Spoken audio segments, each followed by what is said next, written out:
Hello everyone, welcome back to another one of my Colour Palettes of the Masters series, and we are going to be looking today at Gentile Bellini, who is a famous Venetian artist from Italy, born around about the 1420s, died kind of early 1500s, and is famous for some very detailed paintings, of which you can see two here from my big book.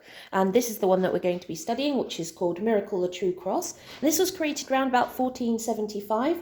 And depicts the miraculous event following using the True Cross relic, which then healed people in the waters of Venice, which was, maybe it happened, maybe it didn't.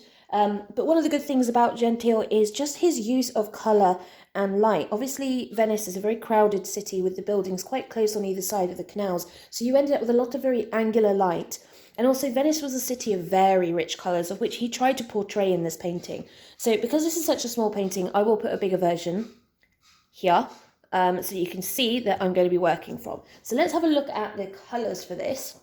You can see we've got some neutral tones, but I think he's just using those to really set off all these rich colours that we can see. So I think what we'll do is we'll start with the best colour of all in this, and I think the most prominent colour in this is this deep kind of bluey green colour that he's used for the water, which is a really, really gorgeous colour.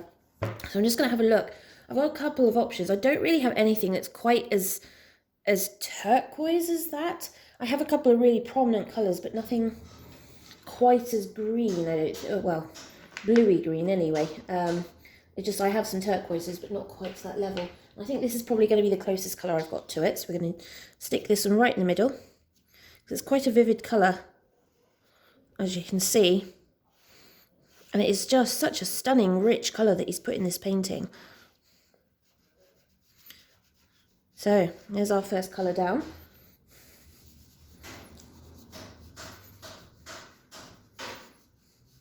And that's our water. And a bit like our previous master, he also used a ton of very rich blues and reds. And you can see this in the nobles that are in this painting. So we're going to pick out a really lovely, rich navy blue. Just trying to find, this is a really gorgeous navy. So this is one of the colours that you see in the nobles, and it's such a gorgeous colour. But it features in a few different places around the painting, and I think that's what he's really good at doing, is just, he's got a couple that's like a really good focus, and then the rest is little pops and hints of these colours in other places around the painting, and it's just there to kind of keep your interest. Obviously, the more prominent you were in society, the higher the likelihood that you would have such a prominent, rich colour, which kind of makes sense. And then we've got a beautiful kind of rich orangey red going on with the rest of the nobles. So let's have a look and see. Quite like this one. So this is it's more of a, no, I don't like that. That's too blue for what we're looking for. That's more like it.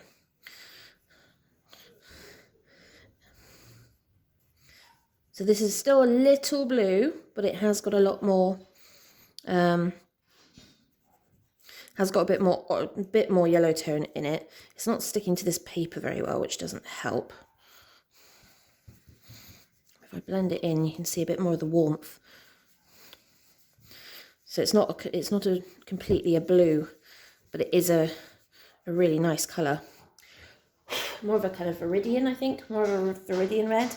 Right, now let's look at some of the other colours we've got going on. We've got this gorgeous kind of orange colour going on in the kind of building areas, and it's almost like a peach colour. Just thinking this is kind of close to what it actually is. Yeah, that's pretty much bang on exactly what it is. Unbelievably, the building that's in this painting with this peach colour is still in existence. I don't know if it has still this peach colour, but it does still exist, and it is a very gorgeous building. He did pay a lot of attention to the detail of the architecture, which is really impressive, and probably took him a very, very long time to do. Now we've got a lot of neutrals going on. They are definitely more on the kind of yellow kind of side, and in this kind of the stonework. So we're going to pull out one of those.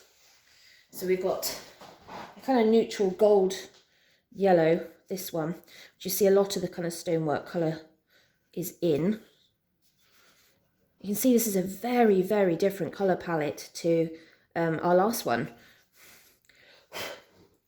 We haven't really jumped that far in the timeline. And sometimes I think it's not just the time period. This is a Renaissance piece, but it can also be location as well, I think, is another one.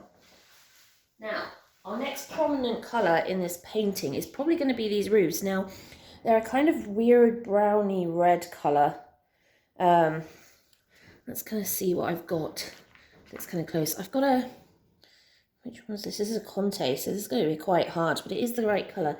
So the roofs are kind of like a dark reddy brown, like this.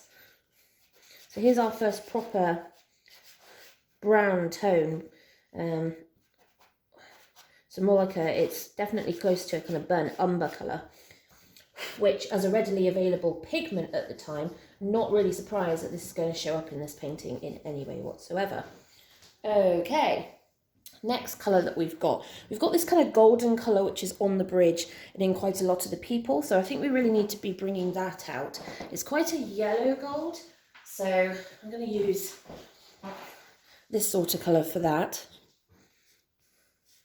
Yeah, that's perfect. That's just the right colour.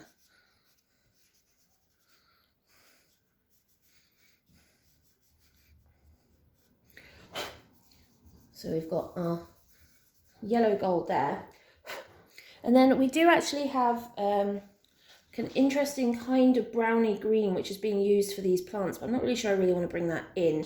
So I think the next prominent colour is this very, very dark brown black that he's used for things like the boats, some of the nobles, and of course it's very similar to another colour that we used in our last master's painting, with Giovanni, the Arno Folli painting, Fini, and that's because again this is another umber colour, or at least umber shade, and therefore it's another, it's a common pigment, so it features quite heavily. Let's rub that in a wee bit before blowing, just because I don't want to lose. It's a very crumbly, it's a Sennelier pastel, so it's very dry and very crumbly. Oh.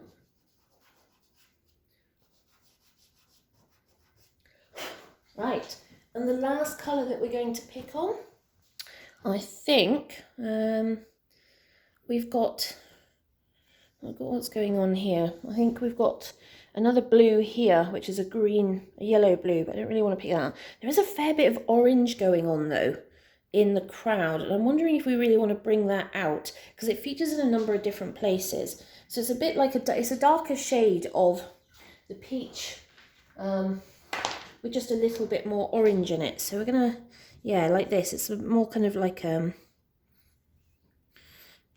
is it? Kind of ochre crossed umber colour, so a really nice kind of rich rusty orange, warm orange tone.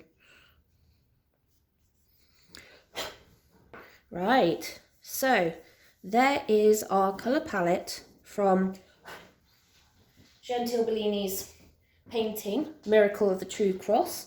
Hopefully you guys can kind of see where we're going with that, how we've kind of picked out those beautiful colours. There's such a vast range. You've still got a lot of the classic kind of colours, but at the same time you've also now got a couple of pops of colour that's a little bit more unusual. So any questions, leave them in the comments below. Any thoughts, leave them in the comments below, and I will see you all soon for another one. Ta-ta for now.